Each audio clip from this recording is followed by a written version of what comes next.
India. Today is 19th July 2025. This is our first session after our Guru Purnima camp. We did have one Sunday session for meditation, but learning session is the first one after our Guru Purnima camp. And today's topic is family roles and responsibilities, our weekly session number 253. This basically, that one question Taposh has sent me, and so he said that we'll talk about it. Taposh, you are here?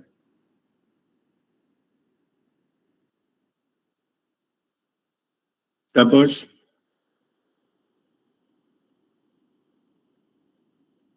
Okay. All right. So that we'll talk about in general, then we'll come back to the exact question as Taposh has asked regarding this matter. This is like all of us, we are following householder spirituality. So all of us are family persons. So it is these family roles and responsibilities.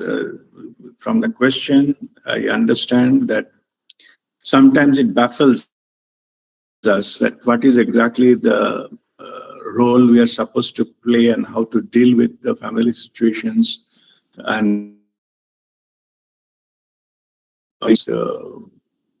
so we'll go through that practical way, the common way of looking at things. Then I will go into the spiritual dimension of it, and then you will get the total overall understanding of the matter.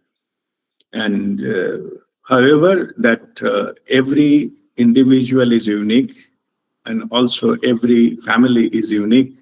So the roles and responsibilities, whatever we will explain here, these are general in nature, but it should change as per the specific requirement of the family or family dynamics. So that is, I'm just giving in the beginning that it is not that everybody has to follow the same kind of thing.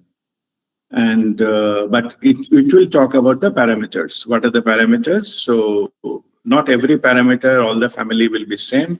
Obviously, there will be some parameters, maybe more, some parameters less important in certain families.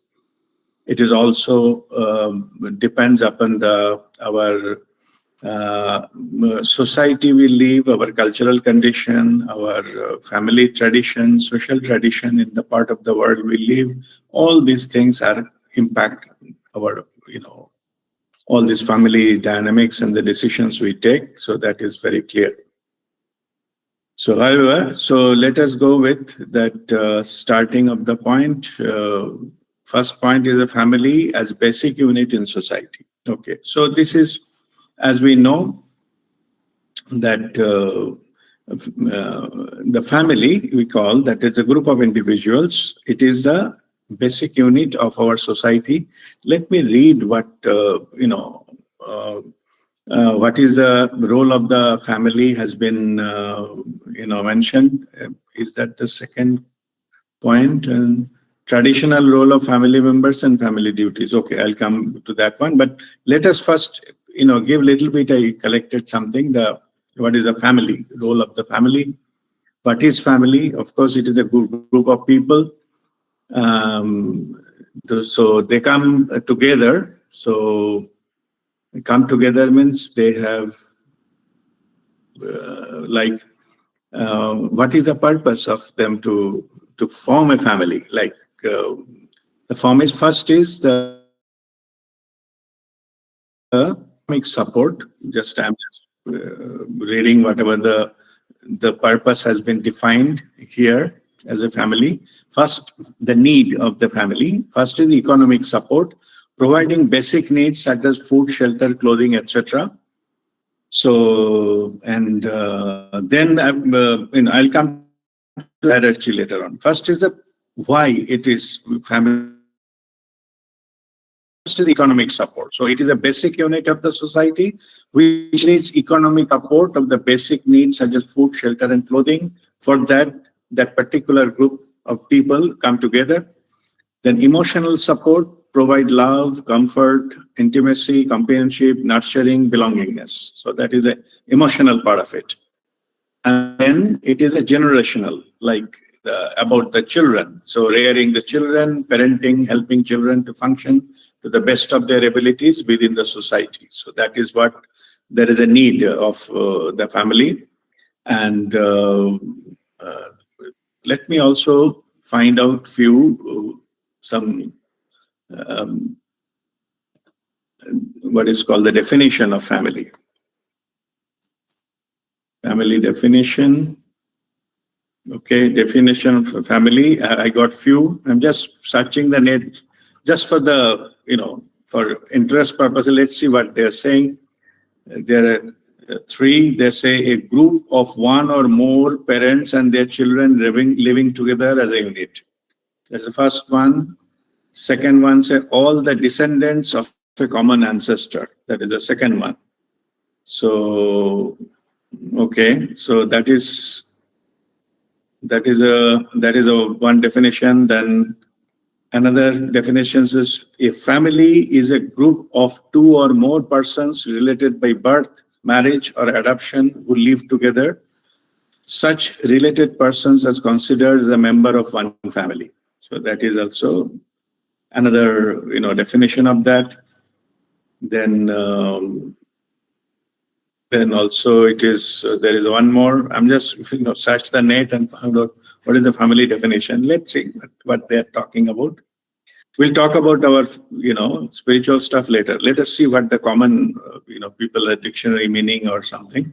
Okay, meaning of family. Family, a group of persons united by the ties of marriage, blood, or adoption, constituting a single household and interacting with each other in their respective social positions, usually those of spouses, parents, children, and siblings. This sounds good. Yeah, that is. So whatever is that I found is the best out of whatever I read so far. Okay, I will read it again. A family, the definition: a group of persons united by the ties of marriage, blood, or adoption, constituting a single household and interacting with each other in their respective social positions, usually those of spouses, parents, children, and siblings. Good. Okay. Fine. So now let us go to the second point: the traditional roles of family members and family duties. So traditionally, what we have is there is a as we know that the requirements are that basic needs and financial, and then raising childrens and things like that. So the family has to have some some earning member, some earning member or members, multiple, and then they will earn so that the financial need and the basic needs, roti kapra makan, takes care of that family. And there is some part of the family, some responsible for maintaining it, like taking care of household and cooking and things like that, all those kind of things. And then there is the juniors or the children of the family. Their job is to have the education and then to grow up and learn things, social skills, and other than education, extracurricular activities, social skills, communication skills, and so on and so forth. So they grow up with their age, and finally they become independent, so that they need not to be in the they take care of family in future. That is a traditional the way, so that those the parents and all that they become senior, and then the children they take over, and then they form their own families, and like that in the generations they can stay in the same family. That is originally known as so-called joint family. So there is a big house and multiple people were there. There is a pros and cons into that. So advantage is that they get help anytime they need, and not everybody will be of the same capacity. So if a few of the members are earning, many people can survive with that one. So there is no, so they can have a different role which supports the family. So no need to everybody need to earn and things like that. That is one way. If somebody falls sick, or have some emergency, there are many people available to take care of that and to attend them and things like that. Also, that is a environment for like socializing, and the environment of the you can someone to talk to and someone to be available every time, and this is the kind of environment of the joint families. So that is a traditional role. So, and slowly, that if we go to the next generation, the elder generation become the senior. They may be retiring from their jobs and whatever businesses they're doing, they may be over, or their capacity will be limited. And with the old age, maybe other diseases will increase, and illness will increase and things like that. They need to take more rest, not much active role. And so that the down the line generation, they should take care of them, because they cannot then go to that active earning capacity or things like that. So, and also the health issues will become more. So they need somebody to get the support, both physical support like a health support and emotional support, thing like that. So that was the traditional way of the family. Like there is, all the family, there are many people staying together in big houses, and there are a lot of three or more generations are there into that one. So it is self-supporting kind of thing. Like there are quite some people, so that they have their individual roles, and which supports the whole family. And then whoever is not being old age, or even the children and all those things, they can be taken care of, because there are many many members are there, so who can take care of these kind of things. Anyway, so that is a traditional role. I need not to explain that. All of you know that what is it. Then the next point is about that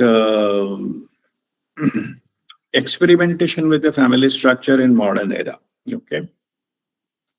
Then after that, many things happened in our lifetime. Also, we have seen that many experimentation with that, and so and so forth. It has those traditional way of living, those kind of family, or they have a one family house, everybody operates from there.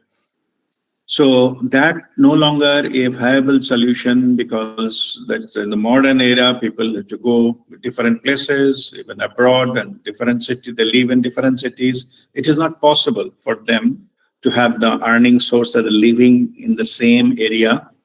And so they become educated, go out to different places, searching for the job opportunities and things like that. So it is not possible to stay at the same place. So also because of that, so they are the joint family become the modular family, like individual own family. Like so, it is not very common that three generations are in the same house and thing like that. So that is there. So that is a trend we have seen, and even that further, because of the the lifestyle or the economic pressure, it is so seen as that even in one family, that maybe the spouses, they have to work in the different cities and things like that, and maybe some of the children live with one and the another and thing like that. That is also become uh, going to the divided further and further. Even some places that the both parents are working, there is a almost impossible to take care of the working, and they're very busy schedule, and impossible to take care of the children. The children are grown up in the boarding schools and things like that. Or they have some permanent arrangement of somebody to take care of attendants, and to take care of the home, so they can do work freely and things like that. So there are a lot of experimentation happens with all those kind of things. Again, I have no judgment. Means it is a need and it's people's preference. So that's what it has been done. So, so as for any system, there are the pros and cons, and all, as I mentioned in the beginning of the discussion, that all situations are not same, all individual requirements are not same, all family dynamics are not same. So maybe something is good for some family, but same issue maybe it's a big obstacle for another family. So we have to look into that case by case basis and come to the conclusion which is the best suited for that particular family. Okay, so that is about the experimentation what people did. Even also there is from that many people have been come with an idea of getting experimentation, like getting a late marriage, like they don't prefer to quickly commit the marriage so that they want to develop more into the career. So almost they after maybe from starting the job, etc., after maybe 15-20 years they're getting married after they start working and start earning. So that is quite possible. And there are many what is called there was a terminology there's to write something. DINK community. What is the DINK community? That double income, no kid. Yeah? So that is somebody, they said we don't want any children or thing like that. The income and that they live their life accordingly. Anyway, there are a lot of experimentation happens. So I need not to repeat everything, but people tried with the family structure and the need of the modern society and the standard of living. So the social status and many other things, and they did many kind of experimentation, and maybe still going on. It's okay. So fine, but in general, what we have seen that joint family structure is no longer exist. That is 3-4 generation living in the same house. That no longer exists. Almost a very small percentage of that. Mostly it is a modular family, like the parents and their children. That is mostly a household we have most part of the world right now. So that's what we see, and that's why more of the issues are coming from these kind of families, like the parents and their children, different ages based on the parents, the age and things like that. So that is how we see, and those are the most of the things we come across as of now. Okay, right. So now, another trend has been changed other than the joint family stuff. In earlier time, like our, the father, grandfather's time, we have seen there are trend of many children.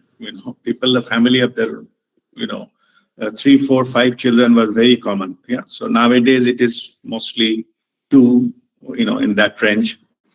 2, maximum 3, or some people even 1. So those are the kind of number of children came down because of the cost of living, and they wanted to focus more on the children because they can prosper into, they have to take care, and good education, it is costly. Education is costly. So if the children are more, then it will be difficult financially to do that. So there's a practical consideration in it. That also is one of the factor from the previous era traditional family to the modern family is this is also one of the typical feature of that family. Yeah? So now let's go to the next point, which is personality, personal ambitions, and family values. Okay, now this, whatever I discussed so far is a general, and most of the things you already know. It is not about that. It's just creating the background so that we can discuss further things from this background. Okay, now let us talk about within the family, what happens. Yeah, so there are issues coming after that. So that's why I'm creating the background.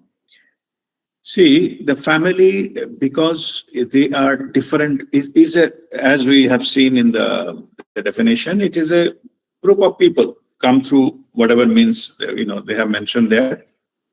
So each and every individual has their own personality, their own mind, their own likes and dislikes.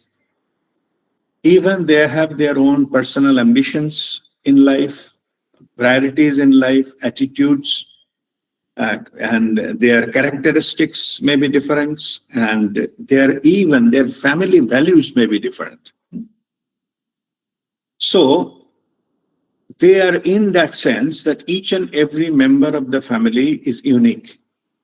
So this is one way it is good. It should be like unity in diversity. If we can respect each other's uniqueness, then family bonding increases. But each and every individual factor, if it is not, accepted by others or appreciated by others, then the conflict starts. So the same thing, uniqueness become the root cause of the family problem. So this is an issue which is very much fundamental. Means personality and dislikes. It has to be different people and will be having different views, different likings, different dislikings, and family values even. Yeah. Because some members think that, we have to have very good food, we can stay anywhere, small room, no problem. But we have at least 5 items to eat every day with a lot of, different varieties and things like that. But some other family member, food is not an issue, even if, simple rice and dal is good enough, but the house has to be luxurious. Somebody may be like, okay, house and food doesn't matter, we like to have a big car. And some baby may be fascinated into some other aspect, maybe very good liking of the sports all the time, that he watches sports television every day, but other family members may not like it. They want some other soap opera or family drama kind of thing. Anyway, so everybody is different. So their values are different, their likings are different. So that is how the family is formed. So the wise understanding, what was previously I was telling, it need to be accepted that all family members are not same.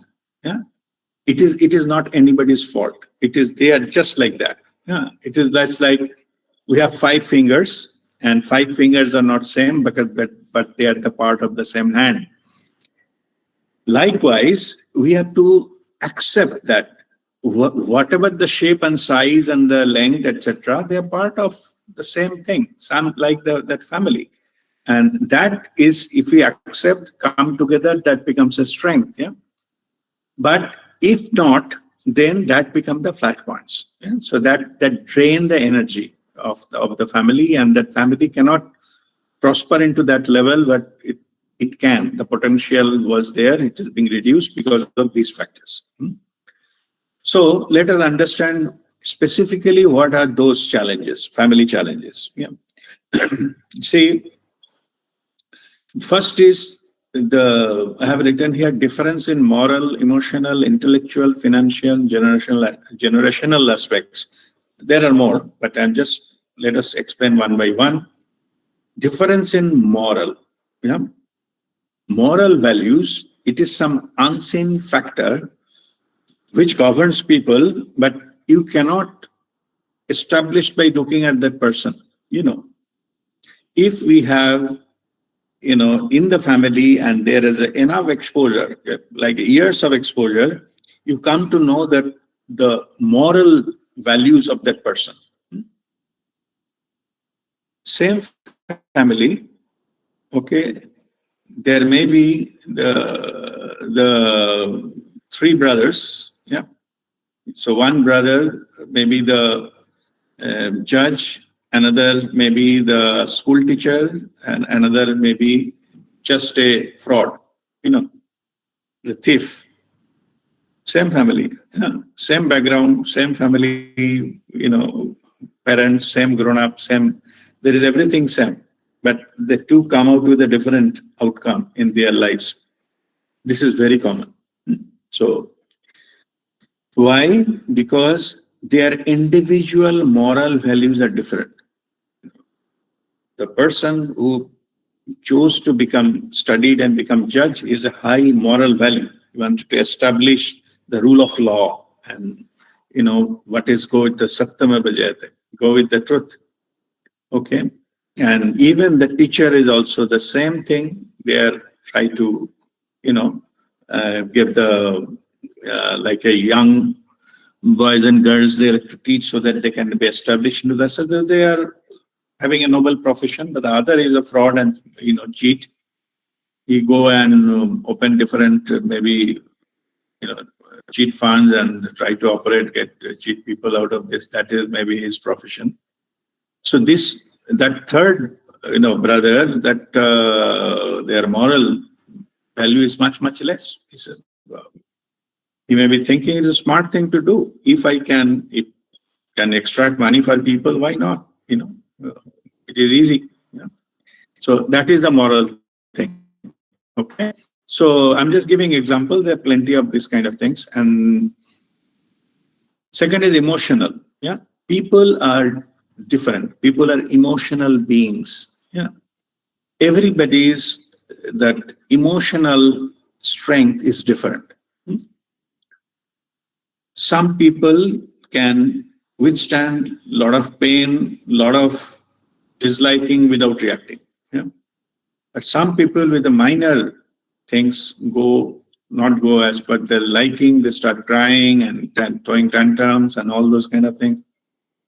And some people even, like it too much of casual, emotionally.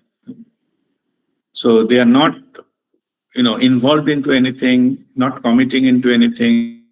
There is something called emotionally completely disconnected from the family, like aloof or thing like that. So they don't care what others are doing, thinking. So neither good nor bad, nothing actually moved that person. So there is a different kind of emotion plays here.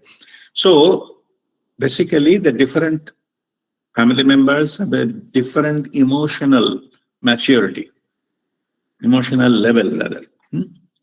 And based on their emotional capability, as the human or emotional being, so they act accordingly. So some of the things where highly emotional creates more drama, and those who are more mature, less drama. Basically, we can how to detect that for the family point of view, you have to judge which emotions are going towards a solution to the family. And those kind of emotions are acceptable to the family. And whichever is creating those problems. Some is, people ask, you are part of the problem or part of the solution. So each and every member, emotional level, you have to just, if you study, then see whether that kind of emotion is become a part of the problem for the family, or that kind of emotion become the solution for the family. Yeah? So then that makes it whether the emotional level and in the what is called status into that family, which is more stable, very mature, these kind of things. So they have a better, way to deal with the family matters rather than somebody who's very sensitive. Yeah, that becomes a problem because somebody needs to take care of that person so that those doesn't create more nuisance into the family. So these are the difference.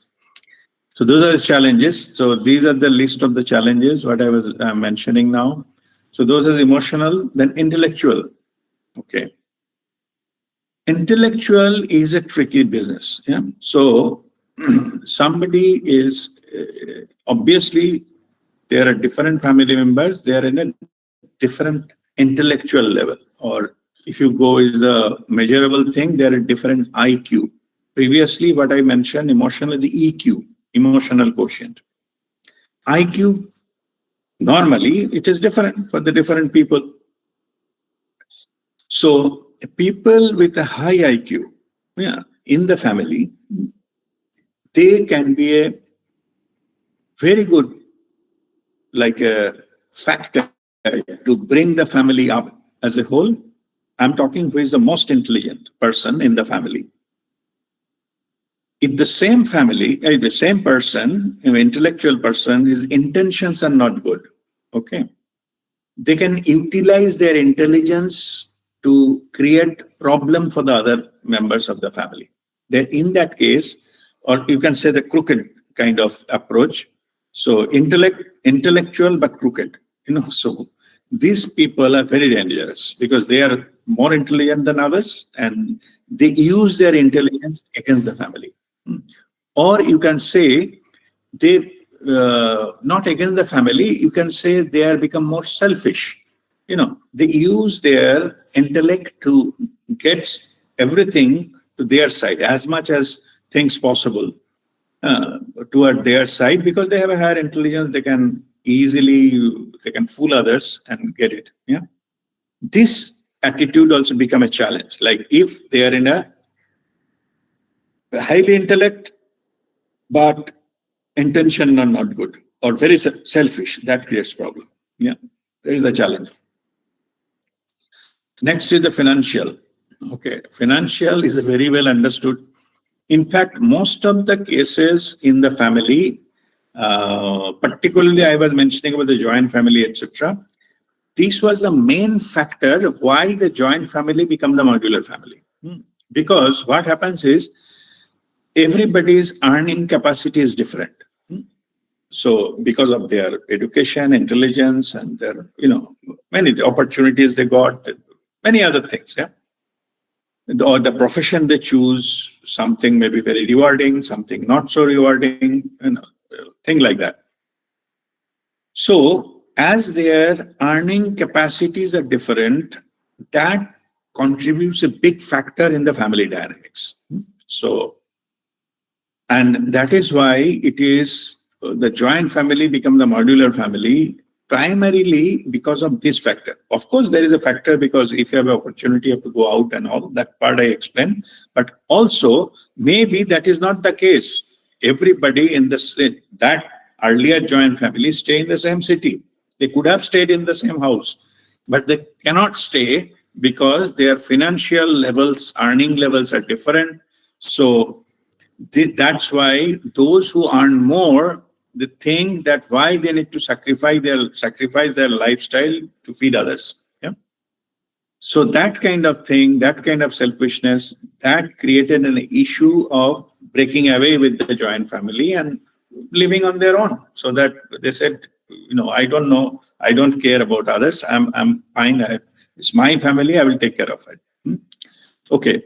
Financial also, it sometimes go into such a level, even between the spouses, become the children, that is become an issue. Yeah. So maybe there are very demanding children, they need more pocket money or more, they have like a luxurious lifestyle and all that, parents cannot meet those kind of things, that creates a problem. At the same time, the opposite also happens. Maybe some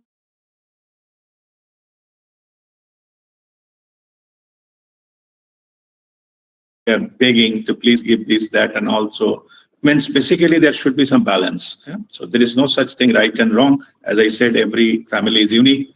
The situations are unique. But money is a factor. But how much to give and how much to share and how much to keep, and it is for the family or for the enjoyment or thing like that. It's a different issue. And sometimes this earning decides our social, which tier of the society we belong. If we try to meet with anybody which doesn't belong to our tier of the society, then it becomes a problem. So because if we try to mix up with some rich people in the society, we may be ridiculed, and maybe our family members don't like that. And if we go in the lower side of it, then maybe we feel that we are risky. Somebody maybe ask help, and we don't want to help in monetarily to someone, and unnecessarily, why should I risk ourselves? So that it becomes a complicated issue there. So money is a big factor. Okay. So that becomes a because it is also said, jokingly, I was mentioning sometime earlier also, na baap bada na bhaiya, sabse bada rupaiya. Yeah. So when the money matter comes, we don't know who is my father, who is my brother, and everything, but money dictates the terms. Yeah. Some family doesn't matter much. Yeah, because its understanding is there, so that is not much, but some it matters. Yeah, very much matter. That becomes an underlying current all the time, and that's not healthy for the family dynamics. So, but that is a big issue there. And then it's moral, emotional, intellectual, financial, and generational aspects. Okay. See, this particular thing, if the world is changing, yeah, the society is changing all the time. Technology is changing, time is changing, the way we live is changing, way we entertain ourselves is changing, way we do the job is changing, everything is changing. Yeah. So, and this comes when that maybe our children will not face the same constraint what we faced in our childhood. Similarly, the opportunities we got or didn't get, the same kind of opportunities our children will not get. Yeah. Maybe there is a set of issues are different. Our time issues are different. And if we talk about our parents, their time the issues were completely different. So these are the things. So each and every our own generation, based on their own experience, their value is established. So earlier, like our parents' time and all, we have seen they are joining one company or one job, full life they spend into that and retire from there. Yeah. So for our time, it is not important. It is all contract jobs. After a few years, you have to change it or look for another one. And it's very common. It doesn't seem as anything uncommon or risky or something. It's a part of our life. Yeah? So now the generational gap is, if that value that you should not leave one job and all, if that value is passed on, our parents are passing on to us, this kind of suggestion will not be effective in my society and my era. Same thing, if you extrapolate to your children, you will see their challenges or the parameters are different. We cannot give the same thing, same kind of parameter based on our experience. I'm not saying experiences are wrong. You are truly experienced, but the parameters have changed. That you have to take into account. We should not put our values and our, morals or our, what is called about the life, what is good, what is bad into that for the next generation, unless until it is asked specifically. Means, basically what I'm saying is, don't give unsolicited advice, no matter who the person is. Yeah? In this matter, the unsolicited advice is a big issue. So we unknowingly, maybe for the good of our children, we all parents, they want good thing to happen for their children. And as the society become more and more modular, so as a parent, we feel it is our prime importance to give all necessary protection, all necessary advice, all necessary good things in our children's life.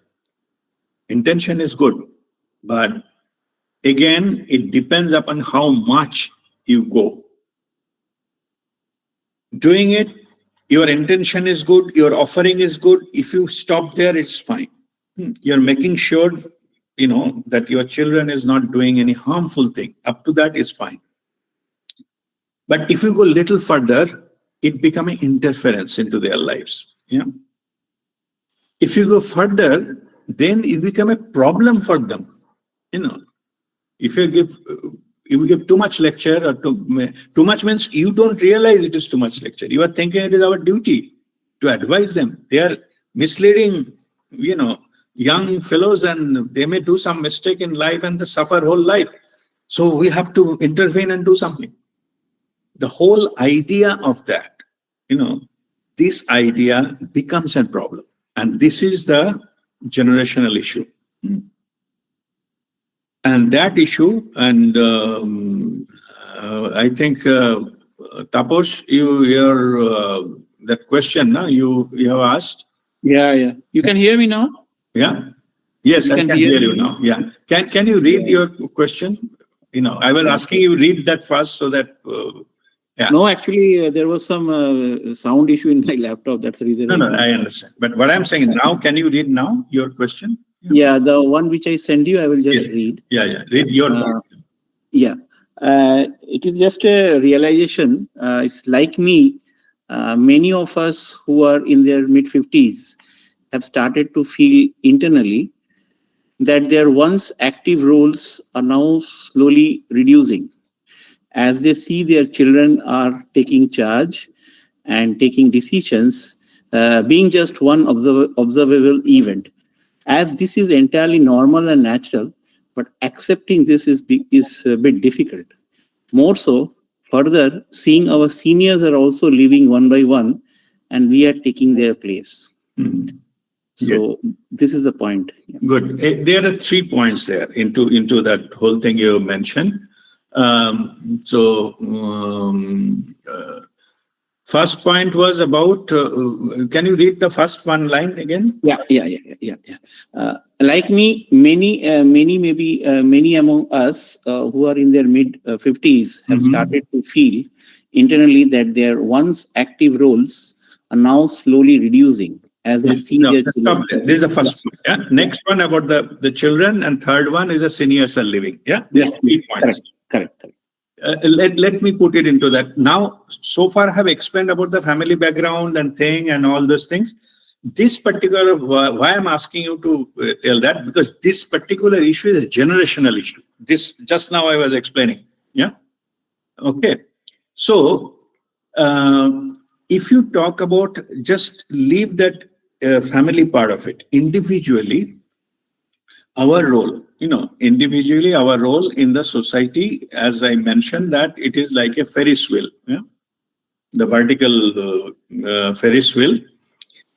We start our journey as a child, then learn many things and education and all those kind of things. Then we, then complete the education, get a job and get married and starting family and earning is better and all. So almost we reach the peak of our so-called, life.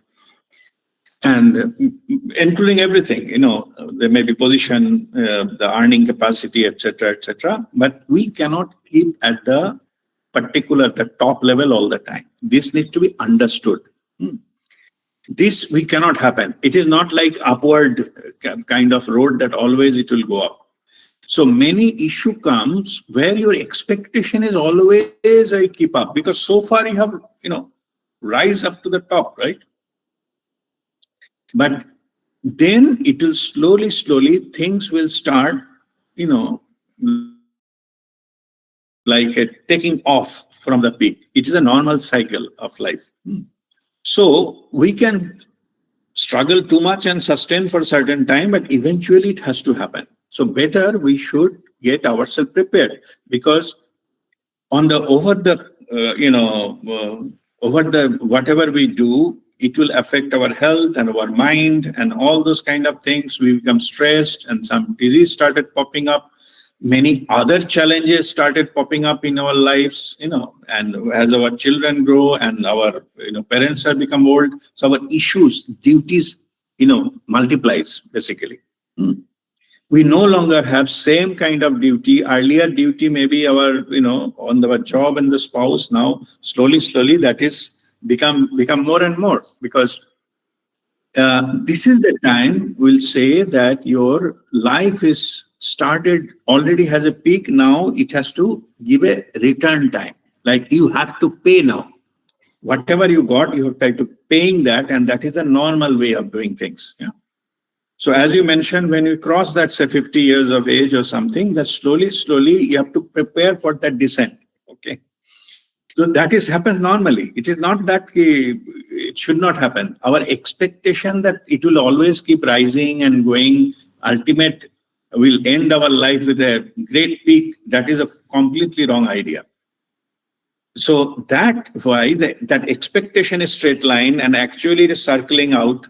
That is where we get that kind of thing that we feel the dilemma that what to do, and is there something wrong with me, and what's happening, and why I'm not able to control everything.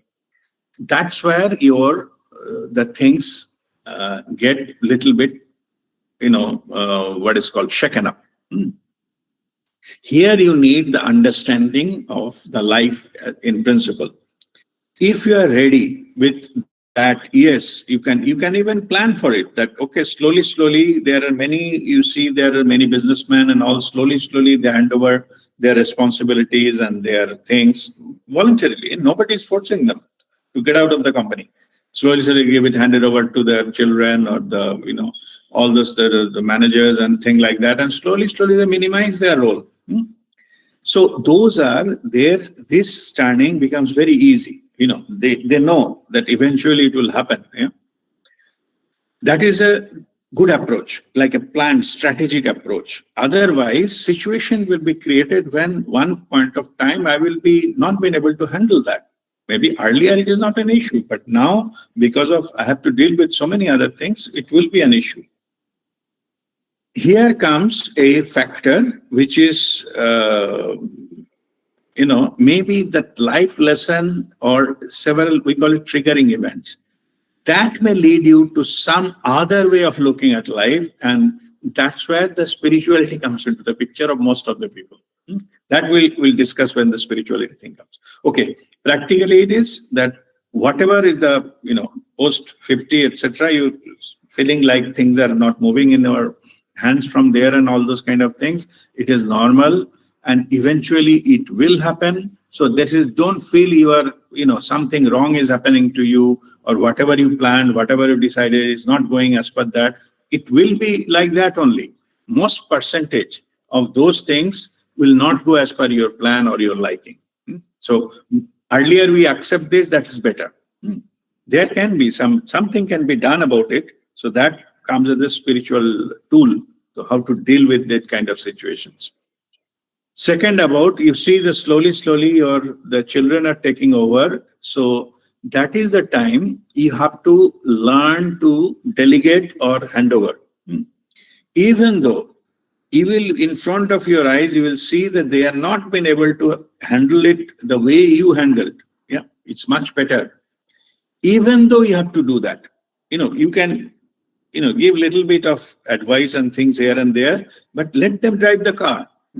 It is time to give the steering to the next generation, or at least you tell go ahead with your own, life, and, steering is in your hand. Yeah. Don't try to give them like a, drive them around into their lives. That never worked. It will create more clashes and things like that. Earlier, you hand over the key and you drive your own car. That is better. It is possible that one possibility is they themselves ask your advice. That time you give. That is called solicited advice. Yeah? But do not give unsolicited advice. Do not create path for them. Let them find the path, their life path on their own. Again, when the spiritual stuff come, I will explain it better, because all of us, we come with our soul's plan and our life path. So even if you try to push somebody into one direction, it will not happen, because in the soul level, it was not there. Anyway, that is a spiritual thing. Let me come the normal thing, and the third point you mentioned about our senior people are leaving and all those things. This is also another factor that we need to take into consideration. Particularly this time, we have to be emotionally and be ready for losing our parents and seniors in our families. This is a normal cycle. Here, the issue is kind of complicated. And again, it depends upon the person to person. As I was mentioning, our moral values, our priorities and all are different to different people. So it is not about leaving. It is question is in your life what happened before the leave, how you dealt with them before the leave, or in other another words, how you take care of them. That makes the difference in your life. Okay, let me put it in a more this thing. People will age; they have to be taken care of. But if you just make the all possible arrangements for them to take care, even if suppose you are not been able to stay with them because of your jobs and all these things, but you are keeping in touch with them, you arrange whatever the necessary things for them, maybe some nurses are there, what the servants are needed or cook needed or whatever. So you arrange everything and you are make sure they are comfortable, okay, and make time to time meet with them, etc. So that is a workable solution, and you can say the win-win solution, so that you are taking care and all those things and all. Even though at the certain point of time they will undergo maybe some kind of illness and all, finally leave the body. That time, from your side, you will be satisfied that you have done your part. Issue comes because of some reason or other, whether it's a moral, whether it's practical or financial, because of some reason or other, or because of the family thing. If you do not do whatever you are supposed to do, it's not, some people say it's not possible for me to take care of my parents or thing like that. It's understandable. It's okay. And more so, some people say that, okay, I have other brothers and sisters, they should take care of this, or sharing, or, those kind of, we see the movies and stories on that, that somebody take the father and somebody takes the mother to stay with them for 3 months, then go to another brother or sister's house. This kind of things is basically we are avoiding our duties. It is not about who did what was supposed to do and all those kind of things. It is not about when they leave, it will happen. Man is mortal, so one time they will definitely leave. So main issue, what comes then, people immediately start going to see that what they have done. But they're gone. There's no further. That parent has gone. What they did with them, that becomes an issue in their life. Let me explain what is it. Suppose I played very smart. I said, okay, let my brother take care of it and all. Okay, just maybe it's not possible to visit all the time. I'm too busy, or I didn't take care of them, and something like that. So when they expire, after that, when again in the time of life, you will be started going towards that old age and thing like that, then you will recall that you have not done what you could have done. I'm not saying you have to do the best thing. Practically, you intentionally have missed something. That missing something will create a guilty feeling in you.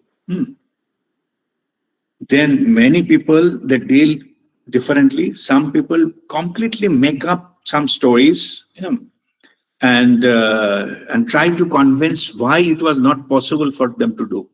But inside they know it is not the truth. Again, when we'll discuss spiritually, this aspect, guilty feel. Guilty is one of the sense where it reduces our vibration. So that is a spiritual part of it. So, and these kind of issues, we create such a way to the level that I call it self-conning. I started believing that those false things are right.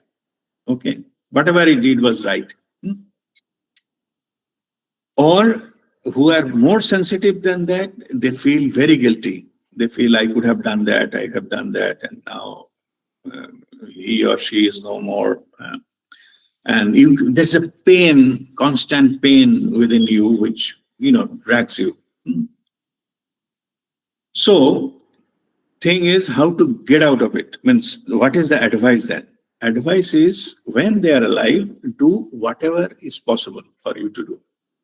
From your side, you should be clear that beyond that, it is not possible for me. Truly, it's not that you pass it on to somebody, ki, brothers will do and they will do and that will do, or thing like that. Or bringing some incident happened that why he or she told me these things, so that's why I don't want to keep relation and this kind of stuff. Yeah. So those are you justifying yourself, nothing more than that. Yeah. So later on, it will be a problem for you. That person is gone, he will not come back, and our elders will not come. But the issue remains. I have got a lot of because I'm in touch with many, daily 10 to 15 issues, and this issue is quite prominent, that people feel guilty about what they could not do for their parents when they are alive. And now it is a problem for them. It is a psychological scar or emotional scar in them. They feel guilty and things like that. So now I'm telling practically what you need to do. Do whatever, for the senior members or the particularly parents. So we have to take care, do as much as practically possible. No need to do out of the way. Not be the best son or best daughter in the world. Nobody will give Nobel Prize. But whatever possible, you do that. At least if nothing, at least you keep in touch and call them and say that, okay, how are you? And everything is okay, I'm fine, thing like that. So that they don't feel ignored and they don't feel that they're less important into your so-called life and society. If you can do that, and even if they need some kind of medical thing, you arrange that, whatever possible, what you can afford, not beyond that. So at the time, one day will definitely come when they will leave this world. That time, at least you will be able to tell yourself, I could have done whatever I have done. I could not have done anything better than that. Yeah. Whatever practically possible, I did. And you should be honest about that. That will relieve you from those kind of feelings later on. There's no point in remorse and crying for this, my mother and my father and all this. No need. That has, that will not make it up, because your vibration, it will keep making your vibrations down. So that's why this is my advice is just do whatever practically possible and leave it to the divine. If somebody is still after doing everything that every person has to leave, they will leave at their own time, what their soul has decided. Again, that is a spiritual stuff, but practically this is what you need to do. Okay, so this is about the 3 portions. For the children, it is not, don't give unsolicited advice. Allow them to choose whatever the things, their profession, their education, whatever they need to do. You provide your support.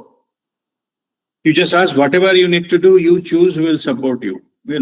Give them that confidence that fallback option is there. Yeah, that's all. But no need to interfere into their, business and all those things. Yes, only one, exception is if they are doing some harmful things, then you have to stop that. Yeah. Somebody's child says, I wanted to join the underworld, then you say, no, that's strictly out of the question. But other than this kind of scenario, unless it is suicidal, no need to interfere. Everything is ups and downs. As I mentioned, our value system, the way we look at the jobs, the way we look at the earning, etc., the same thing may not be there for your children. Maybe something else. Their inner characteristic is different. So the way they enjoy their work, it will be different. So let them choose, or maybe let them experiment on their own sides. Unless until it is too much costly and too much things what you cannot afford, only then you frankly say that this, okay, you like to study that, I cannot afford that. Simple, practical, simple, make it simple. I cannot afford that. But this is, I can afford up to this. Please find out within that, and that, that will make sense. It doesn't matter the initial reaction, but end of the day, your children will also understand. Yeah. And we all say that we are also not perfect. We are also not the richest person, or we are not also knowing everything. So there may be something. So there is no need to shy about that. I cannot afford this, but I don't know about this. There is some profession I was not aware of this. What is the prospect of that profession? If you are aware, go ahead and try that. Okay. So if that is the thing, we can keep it there. Then everything is, everything will be okay. Issues will still come, ups and downs will still come, but things will continue. So in between, in this regard, I have some few teachings I normally give for people. In this context, I'll mention the teachings, just bullet points. First is, you have to understand family is not a business. Okay, you are not the owner of your family. You are a member of your family, no matter which role you play. The moment the ownership chips in, even unknowingly, the problem starts there. Okay.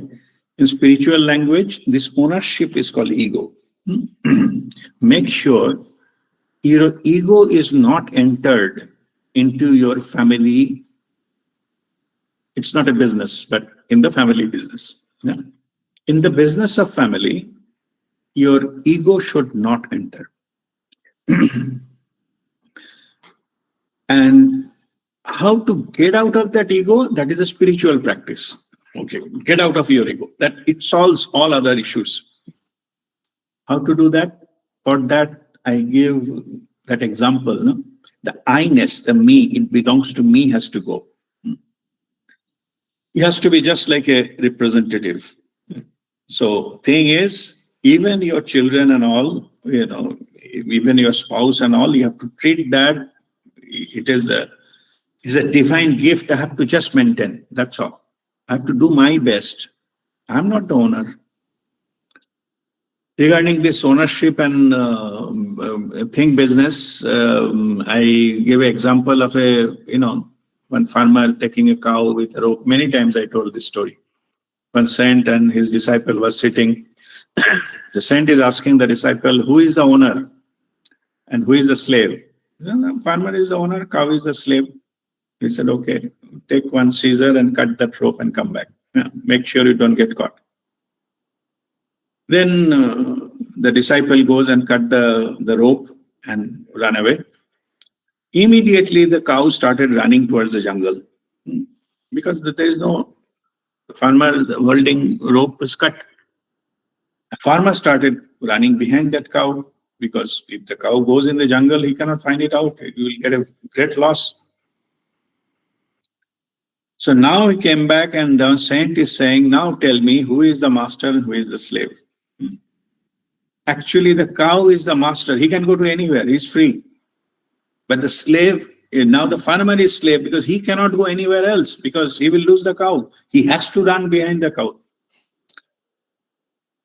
So the rope created the illusion that farmer is the master and cow is the slave. When the rope is not there, then the truth exports itself. Who is actual master and who is actual slave? Same thing applies to our family. The meanness is my child, my family, my this, my house, my income, my savings, my rules. This my, this one is like that rope. It creates the illusion it is your family, it is your rule, it is, and this is the ego. Yeah. If that is cut, then every member of the family will be having the freedom. That bonding should not be the rule and regulations. It's a loving bond that keeps the people together. Means if the cow truly loves the owner, cow will come back to the owner. No need to run behind it. Yeah? It's okay if you like to go to the jungle, go to the jungle and come back. I'm here. Yeah, that kind of confidence. Anyway, so those are so first is about family is not a business. So don't go for an ego trip about your family. It ruins many families, this ego trip, even unknowingly. Yeah. Second point is that you do your best and rest you leave it to the divine. I just explaining to you about the parent issue. It is applicable for anywhere. You cannot do the best thing available in the world. It's not possible. We don't have that capacity and knowledge and understanding of each and everything in life. Only thing, we honestly do whatever best we can and leave it there. And leaving it there is a big thing, because leaving there means we should not attach ourselves expectation with the results. That is a Ma Phalashu Kadachana thing of the Bhagavad Gita. Okay, why? Because all our suffering because that expectation of the result. If the result doesn't come the way we want, we get upset, we get angry, all this kind of stuff. But in the spiritual thing, if we detach ourselves with the result, then we'll be fine no matter what.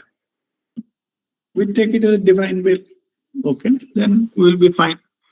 And truly that is the case. It is all divine will. Only claim it is mine, then the problem starts. That's what I explained a little earlier.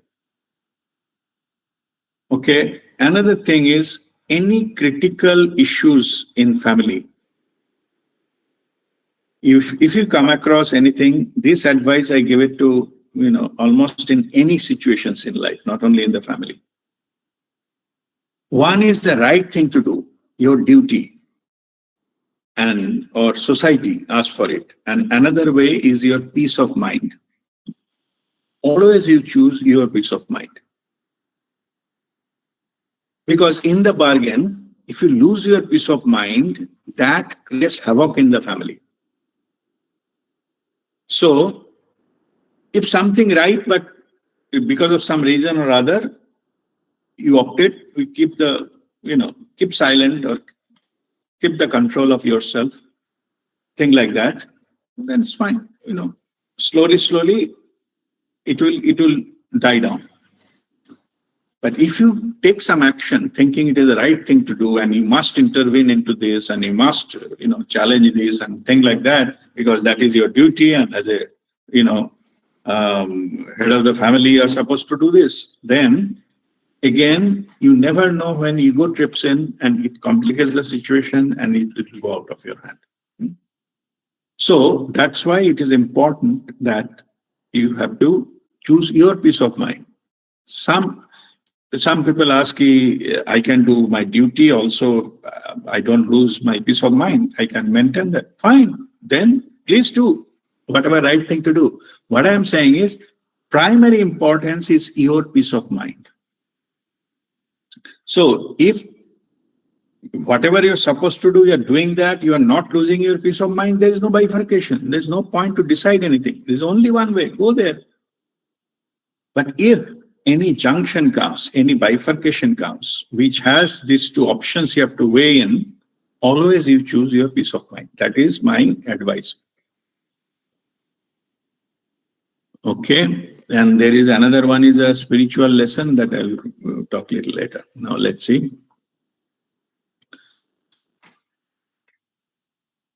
Spiritual understanding of purpose of a family.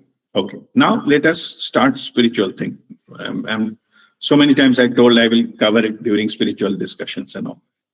So now practical part, all you have understood that what are the things, what are the aspects and all. Let us now go to the spiritual part of it altogether.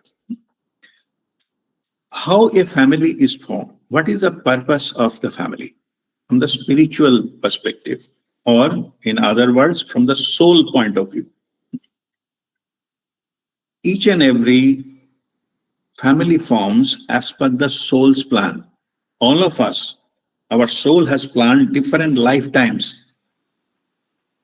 Whoever comes as a family member already agreed at the soul level that I will take birth so and so time, somebody will be father, somebody will be grandfather, somebody will be child, children and so on and so forth, or somebody who will marry whom and when, all those things, how many children they will have, which family background they have, which intellectual capacity they will have, which emotional capacity they will have, what are the challenges they will face in their lives, all are decided by the soul. Accordingly, situations will pop up. So, everything is decided at the soul level, including all your family members.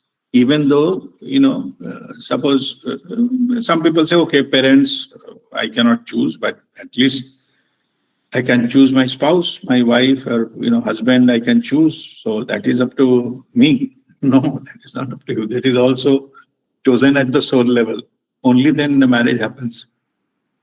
Whatever people say, we have to go for looking so many alliances. Somebody says 10, 15 girls before they marry, finally decided one to marry. All those are drama. Marriage will happen to whomsoever has already decided at the soul level. Both. I'm not saying one side. Both has agreed that, yeah, we'll get married in this lifetime and so time, and we'll have so many children, and we'll have this kind of issues. We have to sort it out together. That is soul's plan. So the question before that was, why soul plans that way?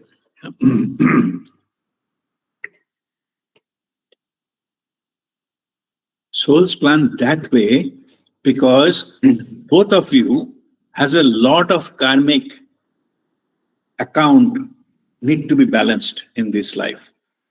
All our close relatives, whether it is parents or siblings or spouse or our children, definitely we have a lot of karmic account balance with them in some previous lifetimes. Those need to be settled. And that's why they form this close association in this life, so that we get an opportunity to settle those karmas. And end of that, all the parties involved get free. Whatever happened earlier, this will get balanced out. Yeah. So this is one aspect. Another aspect is something that is called soul family. A group of soul normally takes birth in the same time frame, but the role changes. Sometimes this role, that role, but normally they do it. That is also another factor. So, and there is something called, twin flame and this kind of stuff.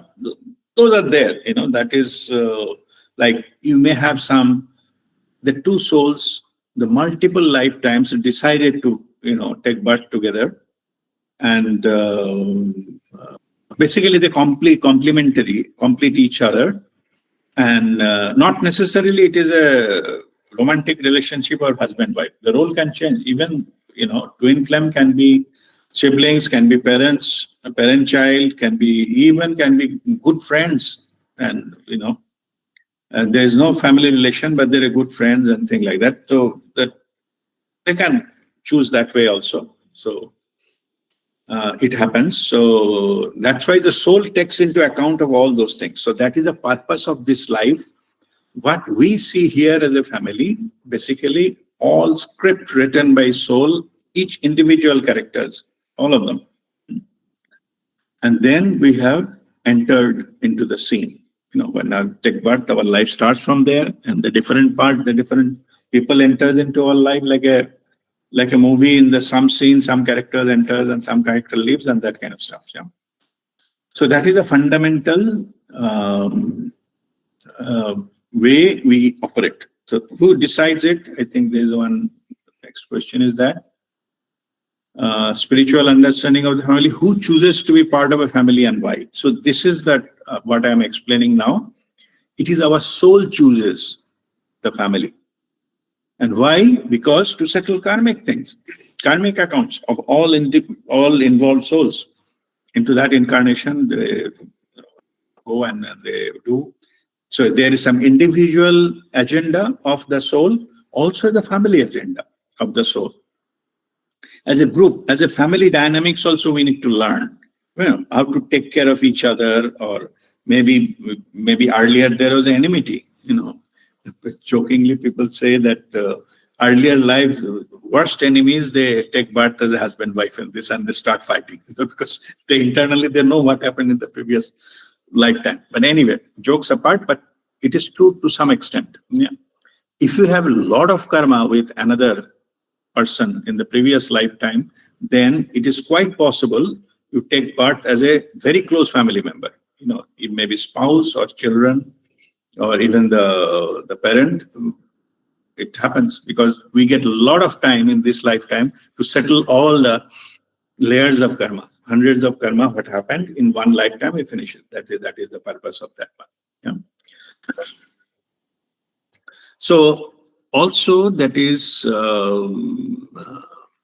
soul also decides about something called the family tree. Like we belong to a certain family, so we choose, our soul chooses that which family tree we go into and what time. The tree has already decided by the soul. And we need a particular characteristic, particular kind of, you can say, the DNA to operate in this world. And for that, the family tree we belong is chosen by our soul. What is family tree? Family tree, okay. Let us look it from your side. Yeah? For you to born, you need a parent, no? Two persons. We call 2 to the power 1. And then for you to born, you need 4 grandparents. Each father and mother will have their own parents, no? So that is 2 to the power 2. So like that, if you go generations, if you go to the level of, say, 7 generations, then you will get something called 2 to the power 7. So 2 to the power 7 is what? 2 to the power 2 is 4, then 8. 128. 128, huh? Okay. So that means in the 7th generation, 128 people are responsible, contributing for your DNA. Okay, that is your family tree. Who decides who will be into the tree? That is your soul. Okay, so if you go further, it will be huge. Huge thing. Anyway, so now this particular aspects has been also decided by the soul. You just take birth. You don't choose everything. Your soul does. So that is also another matter. Anyway, so this is how it is all decided by the soul, and you take birth, and then you, of course, you forget, who you are as a soul or your past lives, etc. And then you operate in the life, situations comes and all those kind of things happens, and then it operates as per your soul's plan. Okay, next is who chooses? Okay, relationship lessons we learn as a family. Yeah. This particular aspect, what we need to learn, first is the karmic thing. There is some karmic agenda we need to learn. Some of the thing why we have the relationship with certain person and as a family member, because there is something we need to learn from each other, or to lessons we learn from each other company, and they come with their own characteristic, we come with their characteristic. This dynamics, we need to come out with that, come as a better version of ourselves through that process. That is the goal. But sometimes, as we have a free will, rather than solving the karma, we create more karma and we finish it with a debit rather than credit. That is also possible. You have to come again. So some of our one person was telling, because they basically separated from the marriage, no longer staying with the spouse, asking me that, am I doing any karma not staying with my spouse? I said, obviously, yes. Said, what will happen to my karma? I said, you come again and get married with the same person up to another life, because you have not finished this here. They said, oh my God. So I was thinking I was getting relieved from all these things. from that person. These are things, better to fool ourselves. It is all, whatever has been, soul decided, better to finish it off and try to do, as I mentioned earlier, do our best, and rest you leave it to the divine. You put all your effort, all your things, still something didn't happen, it's okay. Maafaleshu kadachana. But don't stop from your side so that the soul's, the plan will be unfinished. It is like you failed in the exam. You have to repeat the same class. Same thing here. Anyway, so this is about that. What was the topic? Lesson. Okay. Another lesson. Now the spiritual lesson as a family. Let me go to the little bigger concept here. We come to the planet Earth to learn 3 primary lessons. First lesson is how to take care of our own body, physical body. It's a gift from the divine. What we do with this body is also, goes on record. Am I maintaining it well? Am I doing it? It is best, using it as a best potential or things like that, then it's fine. You pass the test. But if I'm abusing my body, if I'm getting a lot of addictions and things like that, misuse it, and a lot of desires and all those kind of things, then it spoil the body. Yeah? And during the process, you failed. You come again because you don't know how to deal with your physical body given to you. Or you do so much of what is called cosmetic surgery that original look, whatever have you lost long time back. The look you have got is chosen by yourself before taking birth. Now the same look you don't like, you're playing with it and become a completely different type of characters. That also you fail to respect your physical body. Your body is a temple of your soul. You are doing too much of modifications, cutting here, throwing the stone out, this, that, and all, to satisfy your ego. Yeah. So those are the health lessons we need to learn: how to respect it, how to maintain it properly, and how to keep it energized. All we teach 100 stomach breathing, etc. We have a holistic exercise also. So, and we have a video of that we shared to many of you earlier. So those are the things you have to maintain physical body. If your physical body is weak or diseased, or it is like a very low vibration, you cannot have any kind of spiritual experience and go further into the journey. Health is wealth. That's the first thing. We need to take care of it, not to abuse it, with any kind of, even the food or, maybe different types of addictions and all those things. You have to get out of it if we want to maintain it to the level we want.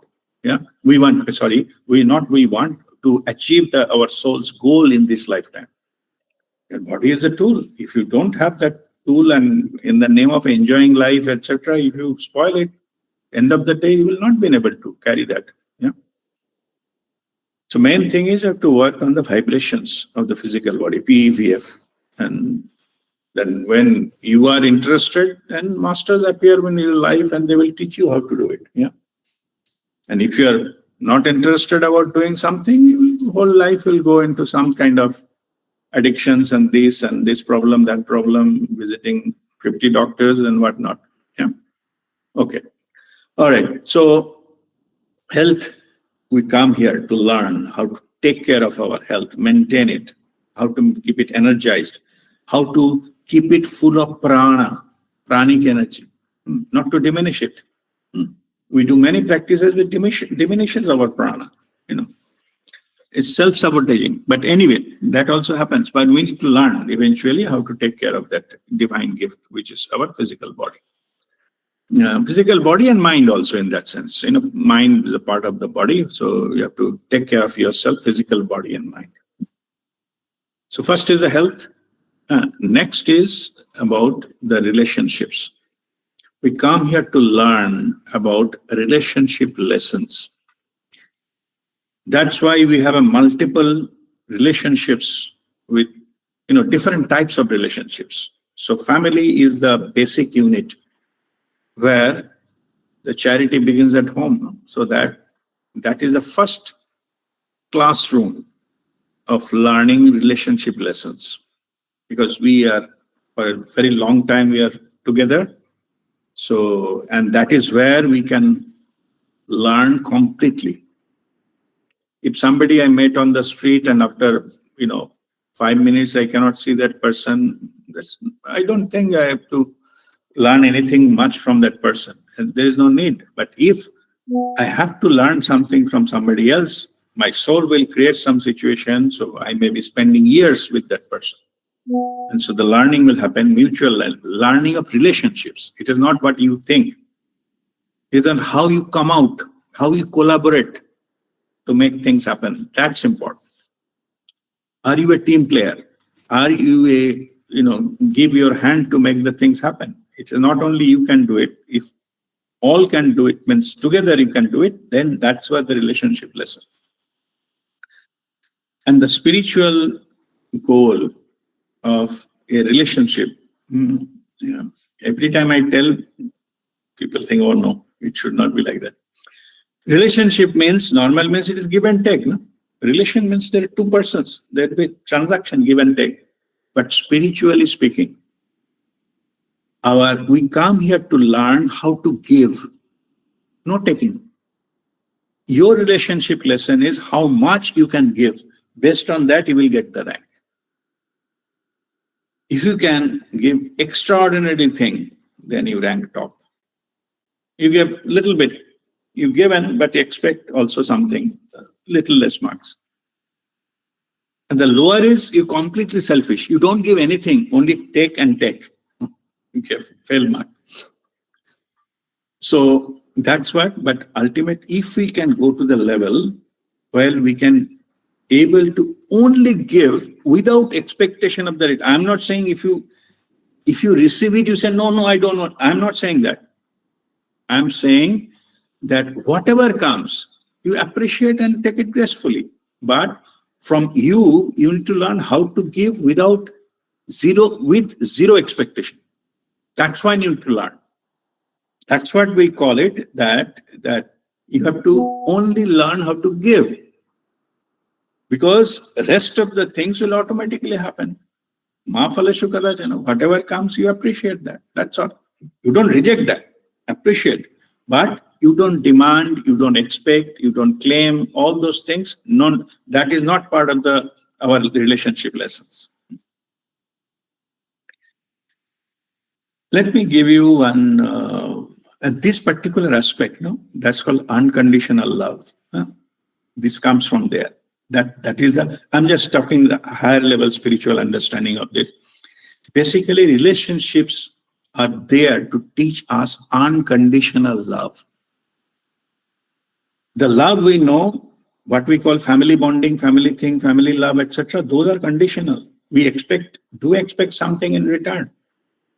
Even people ask me, how can it be any relation without any expectation from the other party? The relationship will not stand.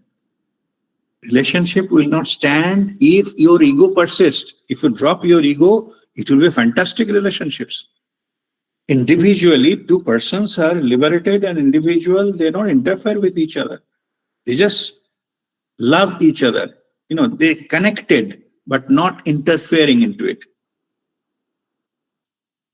Let me give you one thing, how should I put it?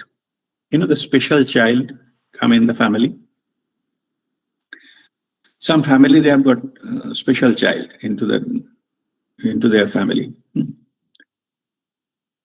What is the purpose of the special child, They come here to teach the parents about unconditional love, which is spiritual in nature. Because when a special child taken birth, the parent, they know that even that, the child grows and become adult, he or she will not be able to do anything for us. Normally, the parent had an expectation when we become old age, my children will take care of us. or at least, will have some kind of support. But for a special child, that is not possible. A special child cannot, take care of their parents. The child needs care, but eventually the child cannot take care. So in this situation, the parents will develop something within them so that they will keep taking care of their child without expecting anything from return automatically, because they know, because of the medical condition, the child cannot do anything for them.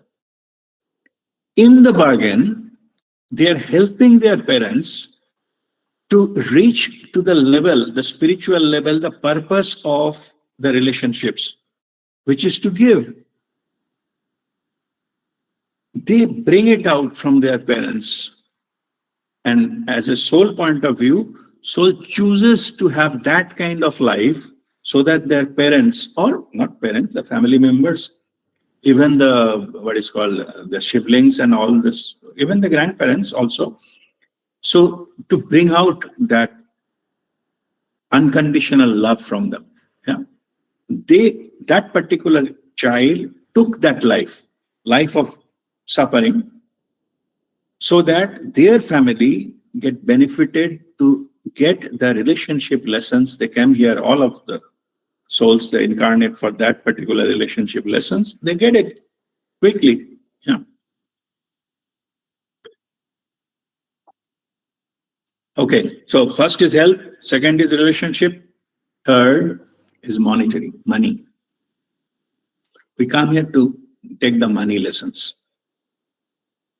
Just for your information, the money, this matter, is only in this dimension, like only in the earth dimension. In higher dimension, there is no money. Money is a form of energy, method of transaction. So we come here to learn the lessons of it. We come here to learn also what money can buy, what money cannot buy. In fact, we come here to realize what money cannot buy. Okay. Isn't it a fallacy kind of thing? I come here to learn about money, but ultimate goal is to find out what money cannot buy. Okay. That is the lesson we come here to learn. Okay. Money we use as a tool. We need that to operate in the external world. Roti, kapda, makan, we need money. Okay. There's no question that we don't need money. We do need money. But in the process, we come to a level of understanding and awareness what money cannot buy.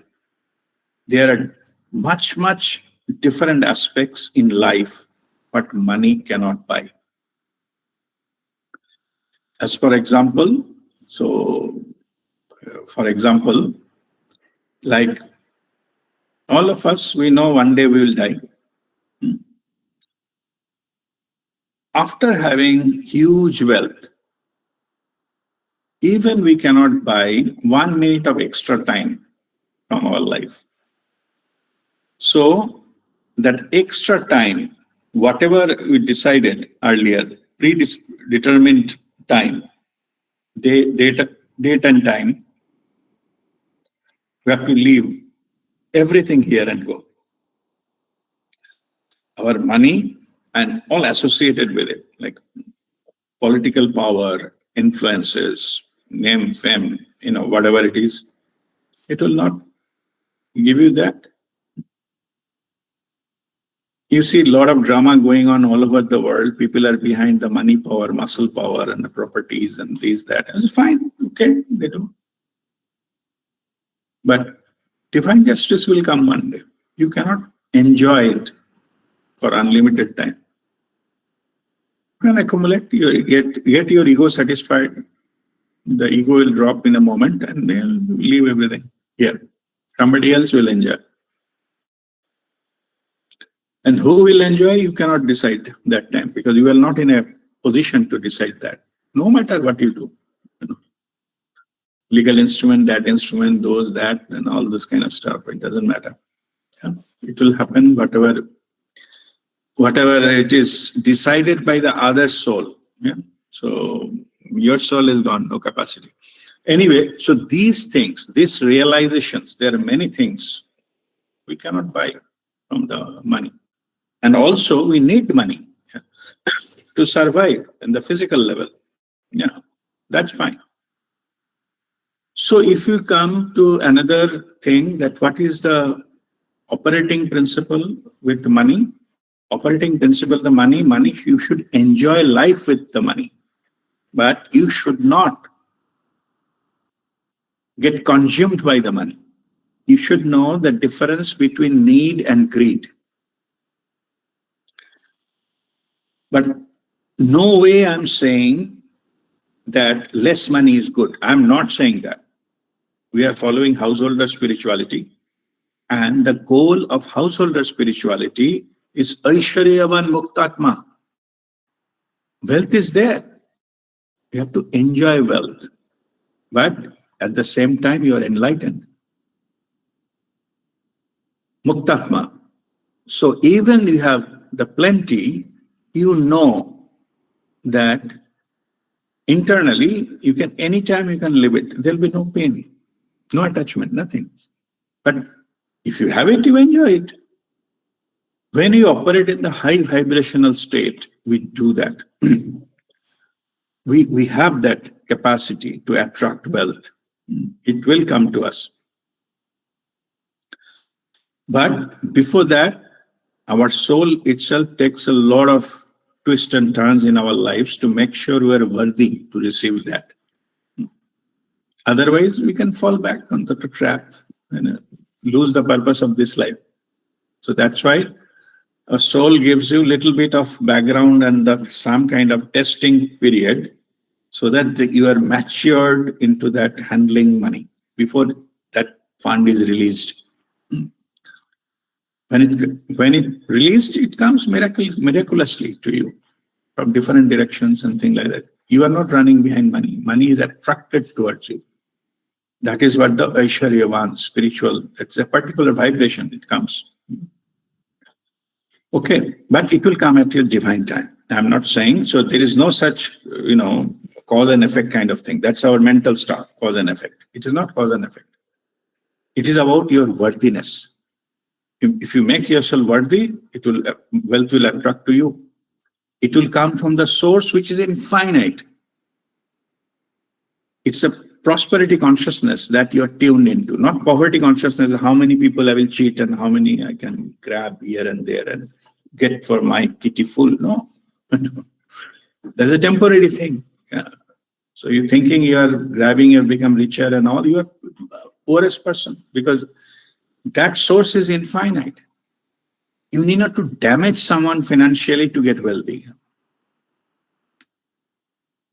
because that is poverty consciousness. If you have to harm someone to get wealth, that is poverty consciousness.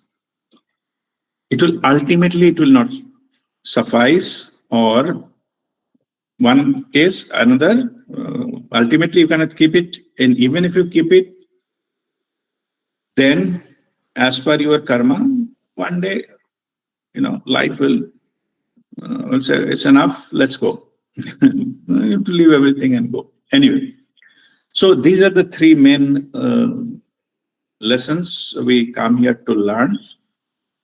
And this is the particularly, this is the particular important, the householder spirituality. I have written some points. I will read what are the aspects of householder spirituality. With this, we'll conclude our session today. Yeah?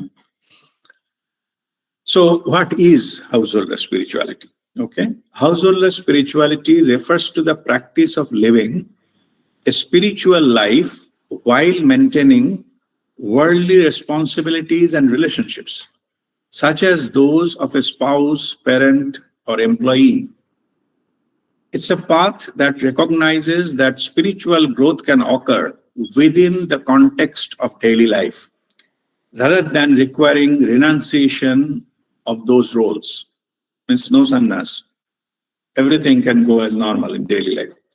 This approach emphasizes integrating spiritual practices into all aspects of life, including work, family, and social interactions. So that is about the what is householder spirituality. And what are the key aspects of householder spirituality?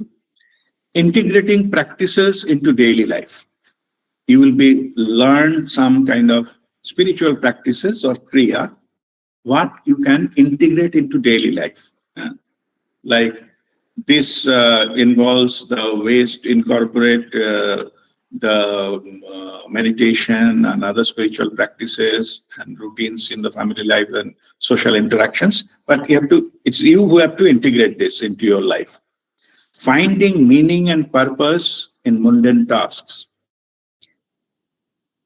In fact, we think only meditation and praying and etc. These are spiritual stuff, but other jobs are not. It is completely misunderstanding. Every job can be spiritual. What you need to do is you have to give your full attention to it, no thought. If somebody is cooking can be a meditation. Just fully focused into that. If you're eating, can be a meditation, like a spiritual practice. Give full attention to the thing. Eating, you see what the texture and smell of that particular food, and you are entering into the mouth. Each and everything you are testing inside the mouth. Give full attention. And that is spiritual in nature. So, finding meaning and purpose in mundane tasks. Each and every common task can be your meditation. Only thing, why it becomes normal task to spiritual is not at eating something and watching TV. That's not, we are not getting full nutrition also from that food. That food you are eating with a complete awareness and attention. Then it becomes a spiritual task. Spiritual activity. Okay. Third, cultivating detachment while engaged in the world. You are not running away from the world. You are in the world. You are engaged in different activities, but internally detached. Same thing with the family. In the family, we call it, you have to undergo like a detached attachment. It means detach in the lower level, like ego level, and connection in the higher level, which is soul level. That is the best combination possible for any family member. The whole family dramatically changes if we can shift from operating from that lower level, ego level, to soul level. Then balancing personal and social duties. When your awareness goes, then you will be actually guided how to balance everything and not to overdo something. Or you can actually minimize a lot of unnecessary things because your awareness knows these are unnecessary. As for example, maybe criticizing somebody, gossiping about somebody. This doesn't help. So if that will give you, because your awareness, so you can save the time for some other creative things. Yeah? That will give you balancing your personal social duties. Developing compassion and service to others, that comes as a byproduct. When you elevate yourself to the soul level, spiritual awareness goes high, your heart chakra opens and compassion automatically comes. Your selfishness goes. You love yourself, and that love comes out from you, and everybody get into the test of that. You operate from that. It is full of compassion, full of love, unconditional love. Recognizing the interconnectedness of all things. Not only your family members, you start loving the other, things, plants and natural elements, mountain, river, and all types of everything on planet Earth. You love them. You feel the connectedness with them. It comes automatically. It develops. You need not to struggle to get there. And that gives you the spiritual insights in the nature, and that gives about your become the part of the universe, like the feeling that we are one. Yeah. So it gives you that, and that is ultimately the householder spirituality. All these things comes as once we practice, we walk the path, and we get it. And of course, that we have to have the blessings of the masters, the Guru Mandala, to get us there. And as Babaji's mission, my mission is also spread householder spirituality. And for all our group, Babaji is guiding all of us. And eventually we evolve and liberate. And definitely will pass all so-called tests of our life and the family matters, being the householder. With this, I'll conclude today's session. Let me save the attendance.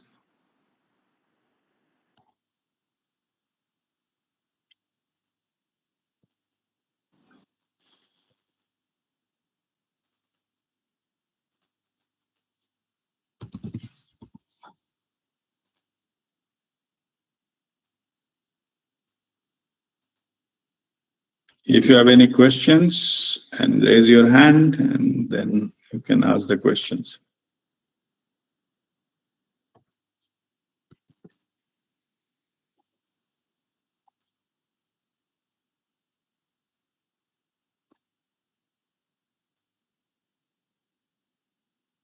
Okay, no question? Fine.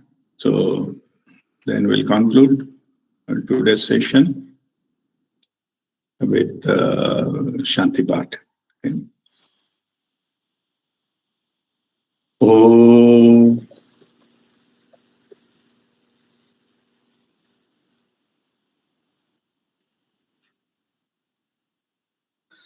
Sarve